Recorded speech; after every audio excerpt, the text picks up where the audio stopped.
తన బావగారు అయిన శ్రీశైల పూర్ణులవారు రావటం గమనించిన కేశవాచార్యులు, రండి, ఈరోజు 11వ రోజు, చిరంజీవికి యోగ్యమైన పేరు పెట్టండి అని కోరారు.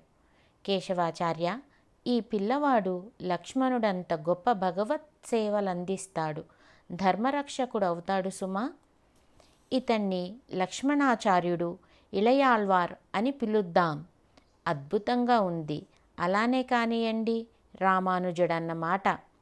మన రామానుజుల వారు చిన్నతనం నుంచే శ్లోకాలు వల్లెవేయటం చూసి అందరూ ఆశ్చర్యపోయేవారు. రామానుజుల వారికి 7 ఏళ్ళు నిండాయి. నాయనా, నీవు ఉపనీతుడవైనావు, నీకు వేదము అంగాధ్యాయనము ప్రారంభిస్తా, సరేనా? సరే నాన్నగారు. మన రామానుజుల వారు వేదాధ్యాయనం పఠనం చేస్తున్నారు. ఆహా, చిరంజీవి మహామేధావి. 6 ఏండ్లు గడిచేసరికి తైత్తీరియా శాఖను అంగాలను కంఠస్థం చేశాడు.